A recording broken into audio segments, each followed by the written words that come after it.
Before Grey's Anatomy or ER captured our hearts, the 1970s laid the foundation for medical drama on television.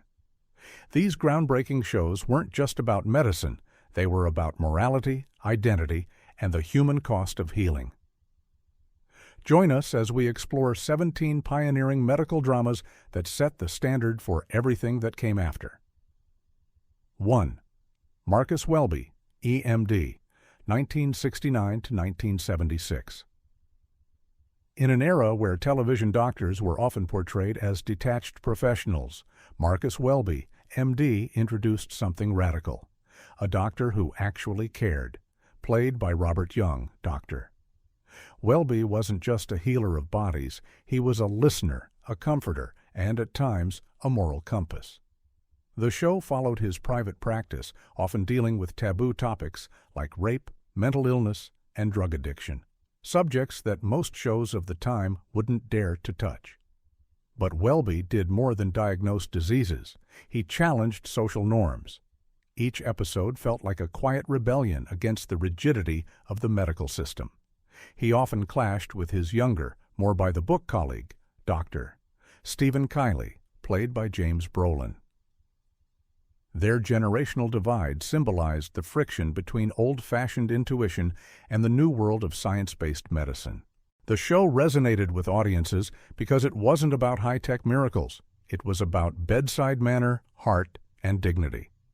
And that compassion struck a chord. In fact, Welby's popularity even influenced real-world medical practices, encouraging more empathy in patient care. Behind the scenes, the show was a ratings juggernaut. It topped Nielsen charts in the early 70s and earned multiple Emmys. But it was the real-life letters, viewers writing in, thanking Welby for helping them understand their own conditions, that cemented its legacy. Marcus Welby, MD, wasn't just a TV doctor, he was the nation's doctor, and he helped set the emotional tone for every medical drama that followed. Second Medical Center, 1969 to 1976. Set in a bustling university hospital, Medical Center did something unprecedented for its time. It treated medicine not just as a profession, but as a battlefield of ethics, race, class, and human vulnerability. Dr. Paul Lochner and Dr. Joe Gannon stood at the heart of it all, mentor and protege, both committed but often ideologically opposed. Where other shows sanitized their hospitals, Medical Center leaned into the mess. It tackled subjects like abortion, euthanasia, transgender identity, and even early notions of healthcare inequality, decades before they became cultural flashpoints. Each episode wasn't just about solving a medical case, it was a question. What does it really mean to save someone? Are doctors gods, or are they just flawed humans trying to do their best? The performances were understated, but powerful. Chad Everett brought a cool-headed energy to Dr. Gannon, while James Daly added wisdom and moral weight. Their dynamic created an evolving conversation between generations, between medical science and human compassion. Behind the scenes, the show was part of a wave of socially conscious programming that emerged from the late 60s. Though sometimes overshadowed by its more flamboyant peers, Medical Center had staying power. It ran for 7 seasons and helped lay the groundwork for more provocative and issue-driven medical series in the decades to come. Medical Center didn't just make viewers think about medicine, it made them think about society. And in doing so, it redefined what a medical drama could achieve. 3. Emergency, 1972 to 1979. Before Emergency, most TV medical dramas stayed inside hospital walls. But this series threw open the doors and sirens blared through the screen. Centered on the lives of paramedics John Gage and Roy DeSoto of Los Angeles County Fire Department's Squad 51, the show brought pre-hospital care into America's living rooms for the first time. What made Emergency? Revolutionary wasn't just its fast-paced rescues or hospital drama, it was its realism. The creators collaborated directly with real emergency departments and fire stations. The medical procedures were accurate, the jargon real, and the stakes felt life or death. For many viewers, this was their first exposure to emergency medical services, a system still in its infancy in the early 70s. The show was more than entertainment. It was education. It helped inspire the expansion of paramedic units across the United States. Politicians even cited emergency as a factor in securing federal support for EMS programs. That's not just impact, that's legacy. Dr. Kelly Brackett and Nurse Dixie McCall added the hospital layer to the narrative, creating a full-circle view of crisis, from roadside to operating room.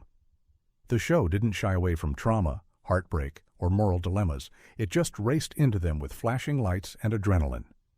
Emergency turned real-life heroes into TV icons and helped America realize that medicine doesn't always start in a hospital. It often starts on the street. 4.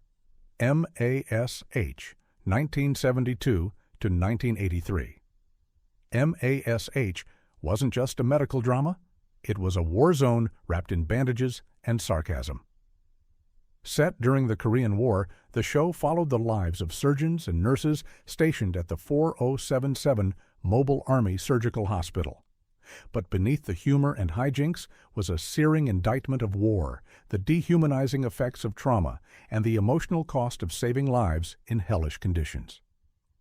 Hawkeye Pierce, played by Alan Alda, became the face of resistance, not against military command, but against indifference.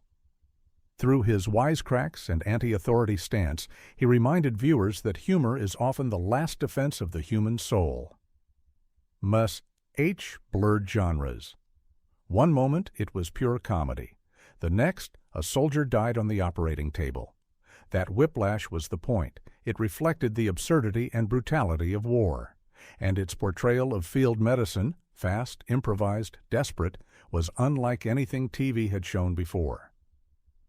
Its finale remains one of the most watched TV episodes in history, a farewell not just to characters, but to an era of groundbreaking storytelling. MASH proved that medical drama didn't have to be sanitized. It could be messy, funny, tragic, and deeply human. 5. The Bold On, 1969 to 1973. Part of a rotating wheel series on NBC, The Bold Ones. The New Doctors focused on 3 physicians pushing the frontiers of modern medicine. Led by Dr. David Craig, the series didn't just treat illness, it interrogated the very future of healthcare. With cutting-edge cases in genetics, neurology, and experimental surgery, it felt more like science fiction than routine drama. Each episode revolved around complex dilemmas. Should an untested procedure be used to save a child? Can morality survive in an era of cold technological medicine? The show didn't offer easy answers, just smart questions and even sharper tension. Stylistically, The New Doctors was elegant, cerebral, and bold. Its scripts often read like mini-thrillers, where stakes were not just life and death, but identity, ethics, and progress. The performances were precise, almost surgical, with Marshall grounding the show in dignity, while younger doctors brought fire and friction. Though not as widely remembered today, The Bold Ones had a lasting influence. It showed that medical storytelling could be intellectually challenging and morally rich, traits that future hits like St. Elsewhere and ER would later inherit. 6. Doctor's Hospital, 1975 to 1976. Doctor's Hospital was a short-lived but intensely memorable series that came at a time when medical dramas were playing it safe. It didn't want to play nice.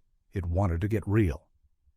Starring George Peppard as the brilliant but emotionally complex Dr. Jake Goodwin, the show peeled away the glamorous veneer of hospital life. There were no easy cures or smiling patients walking out to triumphant music. This was raw medicine, gritty, uncertain, and often tragic. Goodwin wasn't a warm father figure like Marcus Welby. He was cold, brilliant, relentless, a surgeon who lived and breathed medicine but paid for it with personal isolation and emotional distance. The series was praised for its unprecedented realism. It captured what it actually felt like inside a hospital: the rush, the burnout, the human cost of always being strong for others. It explored how doctors wrestle with guilt when they lose a patient, how they struggle with marriages strained by 24-hour shifts, how saving lives doesn't always mean saving your own soul. Behind the camera, Doctors Hospital employed medical consultants and emphasized technical accuracy.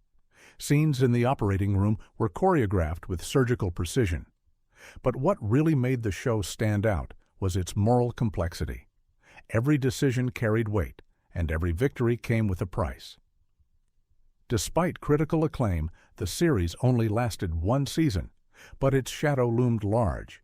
Its DNA can be found in later shows like Saint, Elsewhere, Chicago Hope, and ER. It redefined what a medical hero looked like, not a flawless savior, but a flawed human being doing their best in a broken system. Doctors Hospital didn't ask for sympathy. It demanded understanding. And in doing so, it quietly set the bar for every serious medical drama that followed. 7. Trapper John, M.D., 1979 to 1986. Years after he left the battlefield of MASH, Trapper John returned, not as the wisecracking surgeon we once knew, but as a seasoned chief of surgery at a bustling San Francisco hospital. Trapper John, M.D. reimagined a beloved character in a new context, giving fans not just nostalgia, but growth. Gone were the fatigues and tents of Korea. This Trapper John, played by Pernell Roberts, was older, more reflective, and burdened with leadership. He now mentored young Dr. George Gonzo Gates, a free-spirited Vietnam veteran who reminded him of his younger self. Their relationship formed the emotional heart of the series, equal parts mentorship, friendship, and philosophical debate. The hospital they worked in was alive with stories. Each episode tackled everything from drug addiction and AIDS to malpractice and mental illness. And unlike some contemporaries, Trapper John, M.D. took its time. It wasn't afraid to linger on emotional beats, to explore how illness affects families, or how healthcare bureaucracy can destroy empathy.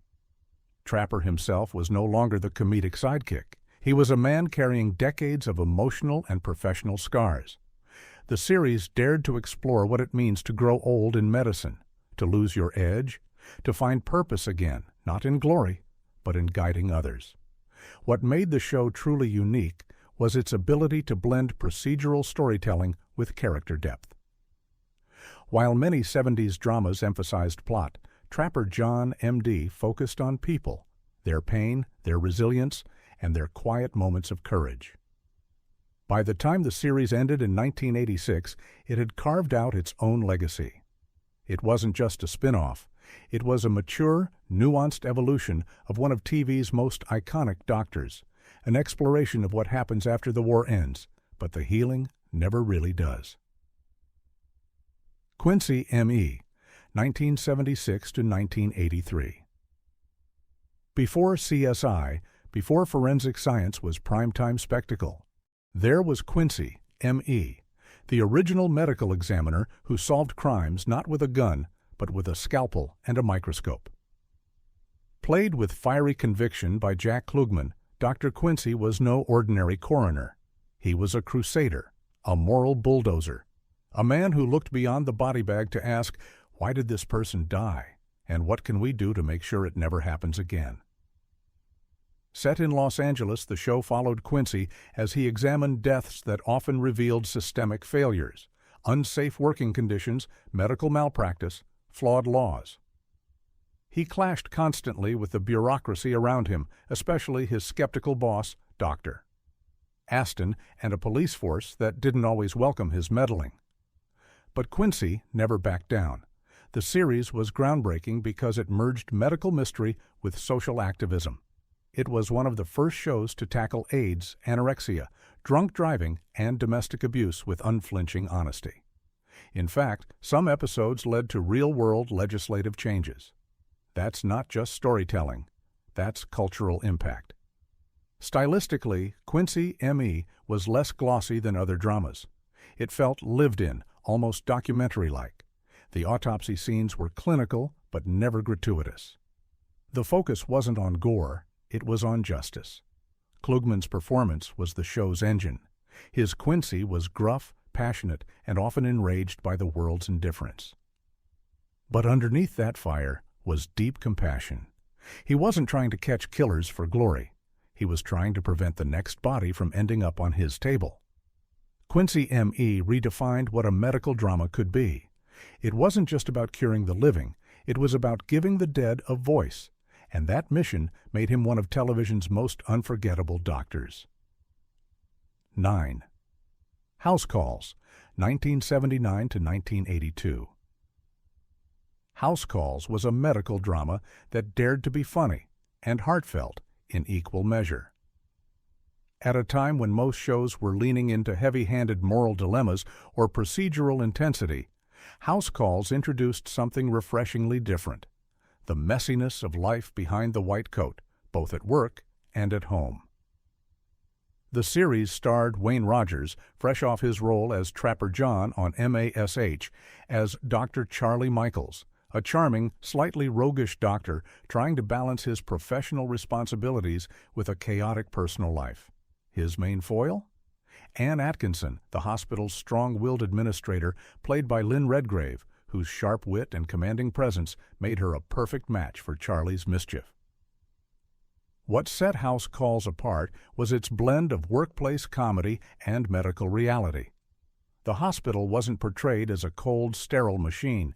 It was a living organism, one filled with arguments, romance, humor, and unexpected compassion.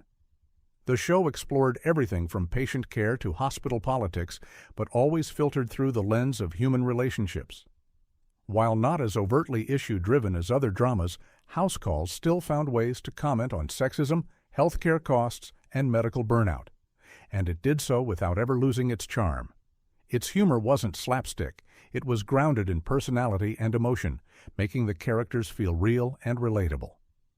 Behind the scenes, the show faced turbulence when Lynn Redgrave left due to disputes about breastfeeding accommodations on set, a controversy that made national headlines and sparked debates about workplace rights for women. Though its run was relatively short, House Calls paved the way for future dramedies like Scrubs and Grey's Anatomy. It proved that doctors didn't have to be gods or martyrs. They could be funny, flawed, and irresistibly human. 10. The Interns, 1970 to 1971. The Interns may have only lasted one season, but it captured a raw energy that few medical dramas dared to touch. Based on the 1962 film of the same name, the series centered on a group of young, idealistic interns navigating the chaos, exhaustion, and moral complexity of life inside a big city hospital. The show's ensemble cast mirrored the growing diversity of 1970s America. Among them was Dr. Cal Barris, a black intern played by Greg Morris, marking one of the earliest portrayals of a black doctor as a central character on television. That representation mattered, and it made the interns stand out. Each episode was a crash course in reality. These weren't polished doctors with years of experience. They were students, barely holding it together, learning through mistakes and tragedies. Viewers saw the emotional toll of treating gunshot wounds, misdiagnoses, and the heartbreak of terminal cases, all while trying to hold on to their humanity. The series was bold in its topics: drug addiction, abortion, racism, and healthcare. But it was equally interested in the personal lives of its characters, their fears, their romantic entanglements, their inner doubts about whether they were cut out for the job. Critics praised the show's realism and its willingness to tackle controversial issues, but its rawness may have also been its downfall. It lacked the polish of bigger network hits, and without star power to anchor it, the Interns struggled to find a wide audience. Still, its legacy is undeniable. It helped open the door for more grounded, character-driven medical dramas. In many ways, The Interns was a prototype for the emotional complexity that would later define shows like St. Elsewhere and ER. It wasn't just about learning medicine, it was about learning how to be human in the face of unrelenting pain. 11. Young Dr. Kildair, 1972. By the time young Dr. Kildair returned to TV screens in 1972, the name itself carried a legacy. The original Dr. Kildair series from the 1960s helped popularize the medical drama genre. But this short-lived revival aimed to breathe new life into the concept by diving into the internal world of a rookie doctor once more. This time, Mark Jenkins stepped into the role of Dr. James Kildair, a bright-eyed intern facing the sobering reality of modern medicine. He wasn't the romanticized healer of the past. He was nervous, overwhelmed, human. The show leaned into the rawness of that inexperience, how even the most book-smart young doctor could be blindsided by the emotional toll of his first patient death, a misdiagnosis, or the moral dilemmas of end-of-life care. Mentored by the seasoned doctor. Gillespie, played by Gary Merrill, the show became a study in contrast, the wide-eyed idealism of youth clashing with the weathered wisdom of experience. Together, they navigated a changing medical landscape, one where hospitals were becoming more bureaucratic and less personal. While young Dr. Kildair only lasted a single season, it captured a crucial shift in medical storytelling. Gone were the days when doctors were flawless heroes. Here was a young man making mistakes, questioning himself, and growing in real time. Though ratings didn't secure its survival, the show's emotional authenticity and moral questioning influenced the direction of future dramas that focused on young interns and residents. Grey's Anatomy, The Resident, and even Scrubs owe part of their DNA to young Dr. Kildair, not just in format, but in heart. The revival may have been short-lived, but it reminded audiences that medicine isn't just about saving lives, it's about shaping the people who try. 12. The Psychiatrist, 1971. Part of NBC's short-lived Wheel series, 4-in-1, The Psychiatrist was arguably ahead of its time. While most medical shows focused on physical ailments, this one delved deep into the mind, and what it revealed wasn't always comfortable. Starring Roy Thinnis as Dr. James Whitman, a young psychiatrist with a calm voice and a turbulent caseload, the show explored everything from depression and schizophrenia to PTSD and trauma-induced psychosis. But it wasn't about diagnosis and prescription. It was about listening, observing, understanding, and the uncomfortable truth that the human mind doesn't always want to be healed. Each episode presented a standalone patient's story, a format that allowed the show to tackle a wide range of psychological conditions with nuance and sensitivity. But what made The Psychiatrist so pioneering was its refusal to judge. There were no villains, just broken people trying to survive a broken world. One episode, directed by a young Steven Spielberg, yes, that's Spielberg, revealed the series' artistic ambition. It used silence, facial expression, and carefully framed shots to show how pain lives inside people who never speak it aloud. The show was as much an emotional study as it was a medical one. Despite its artistry and bold themes, The Psychiatrist only ran for 6 episodes. Perhaps the world wasn't ready. But in hindsight, it feels like a prototype for later shows like In Treatment and The Sopranos, series that understood therapy not as a cure, but as a journey. It's a hidden gem of 1970s television, largely forgotten but foundational. It asked, not how do you fix a brain, but how do you care for a soul? 13. Temperatures Rising, 1972 to 1974. Temperatures Rising may have been billed as a comedy, but it was more than a collection of hospital gags. It was a sharp satire of medical bureaucracy, incompetence, and the egos that often run wild in institutions designed to save lives. Set in the fictional Capital General Hospital, the series starred Cleven Little as Dr. Jerry Noland, a mischievous but capable intern navigating a system filled with absurd administrators, clueless colleagues, and red tape at every turn.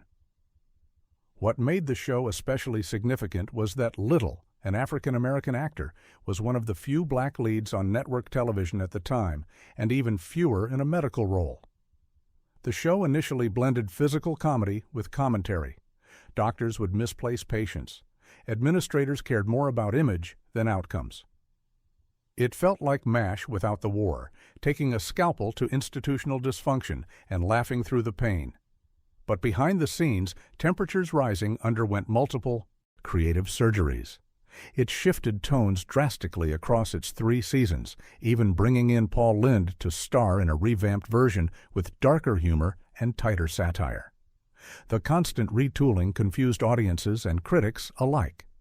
Despite its chaotic evolution, the show carved out a unique space in the medical TV landscape. It dared to show hospitals not as hallowed halls of healing, but as flawed, funny, and deeply human workplaces. It paved the way for later dramedies like Scrubs, Doogie Howser, MD, and Nurse Jackie, all of which mined the tension between humor and heartbreak in hospital corridors. Temperatures Rising didn't save many lives on screen, but it did save the genre from taking itself too seriously. 14th Medical Story, 1975 to 1976. Imagine Dragnet meets Marcus Welby, MD, and you have Medical Story, an anthology medical drama that took a rotating lens to real-world illnesses and ethical dilemmas. Every week was a new story, a new hospital, a new patient. There were no recurring characters, just recurring themes: fear, hope, morality, and the razor-thin line between life and death. Inspired by Police Story, which did the same for crime, Medical Story set out to educate as much as it entertained.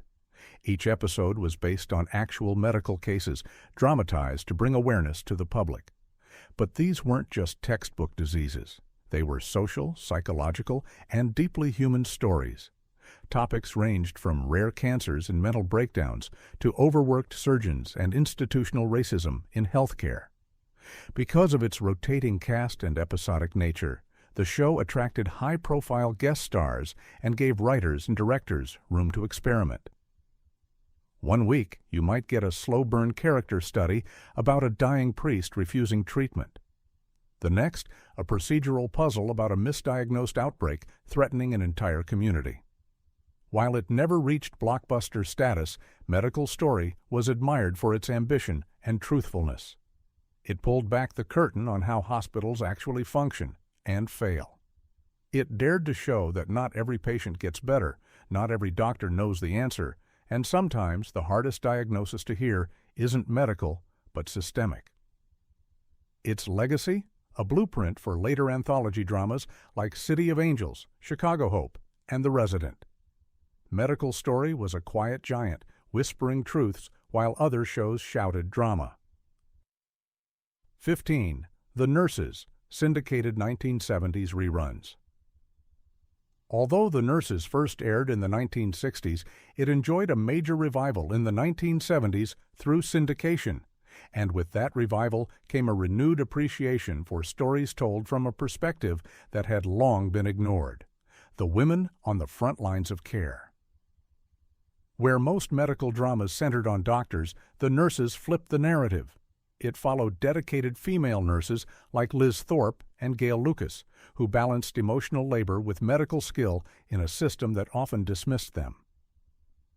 The stories explored workplace sexism, ethical gray areas, and the intense bonds that form between patients and those who care for them day in and day out. In the 1970s, when reruns found a new generation of viewers, the show took on fresh meaning. It resonated during a time when second-wave feminism was rising, and women were fighting for more representation and authority, not just in hospitals, but everywhere. The tone was compassionate but unflinching. Episodes tackled domestic violence, unwanted pregnancies, and even the early signs of burnout among nurses who gave everything and got very little recognition in return. These were women who didn't wear capes, but they carried the emotional weight of entire hospital wings on their backs. While the show never got the flashy acclaim of doctor-led series, its influence is undeniable. Without the nurses, there might never have been Strong Medicine, Call the Midwife, or the nurse-centric arcs in Grey's Anatomy. It proved that nurses weren't just assistants. They were the heart of healthcare. 16th Operation, Hospital, 1974 TV movie pilot. Some medical dramas break ground with longevity. Operation Hospital made its impact in just one night. Originally aired as a 1974 television movie and intended as a pilot for a full series, Operation Hospital aimed to do something audacious for its time. It sought to show an entire hospital ecosystem, not just from the surgeon's point of view, but through the eyes of every cog in the life-saving machine. From interns to janitors, nurses to administrators, patients to policymakers. This was hospital life at its most interconnected. Set in a large metropolitan medical center, the story centered around Dr. Mitch Holland, a skilled surgeon who struggled with the administrative rot and political constraints that often override medical decisions. But instead of a traditional A-plot medical case, the story threaded together several overlapping narratives: an overworked nurse making a mistake, a new administrator trying to cut costs, a burned-out resident contemplating resignation, and a terminal patient fighting for dignity. The approach was novel: show how one failing in the system could create a ripple effect. It was about systems, not just heroes. Despite its well-acted cast and intelligent writing, the series was never picked up. Networks feared the show's structure: too complex, too ensemble-driven, not focused enough on a singular star. But that risk-taking concept would soon find life in future shows like Saint. Elsewhere, ER and Chicago Med. Today, Operation Hospital is largely forgotten, but those who watched it saw the future. It dared to present healthcare not as a series of isolated miracles, but as a chaotic, fragile, interdependent web. It wasn't about the doctor who saves the day. It was about the machine that keeps turning, and all the human lives caught inside it. 17. Owen Marshall, Counselor at Law, 1971 to 1974. At first glance, Owen Marshall might not seem like a medical drama. It's a legal show, starring Arthur Hill as a compassionate defense attorney. But time and again, it dipped into medical territory, defending doctors accused of malpractice, investigating hospital negligence, and exploring the ethical gray zones where law and medicine collide. In a way, Owen Marshall served as the conscience of the medical drama world. It asked the hard questions. What happens when a doctor makes a fatal mistake? When a patient dies because of bad policy or overworked staff? Who speaks for the voiceless when the medical system fails? The cases Marshall took on often forced hospitals to confront their own dark corners: systemic racism, gender discrimination, medical error cover-ups, and the tragic consequences of bureaucratic apathy. And he did it with integrity, always pressing for accountability without turning healthcare workers into villains. One of the most powerful aspects of the show was its tone. It wasn't sensationalist, it was thoughtful. It painted medicine not as a battlefield of life and death, but as a field of ethical landmines. Every decision a doctor makes, every treatment prescribed, every corner cut, it all has consequences. In today's world of high-octane medical thrillers, Owen Marshall feels like a quiet storm, but its courtroom stories helped build the moral foundation for future shows that weren't afraid to interrogate the systems behind the stethoscopes. It taught audiences that healing is not just a medical act, it's also a legal, emotional, and societal one. These 17 shows didn't just entertain, they reshaped how we see doctors, hospitals, and life itself. Some are legendary, others are nearly forgotten. But each one left a mark. Like, comment, and subscribe for more forgotten TV history. And tell us, which medical drama left a scar on your heart?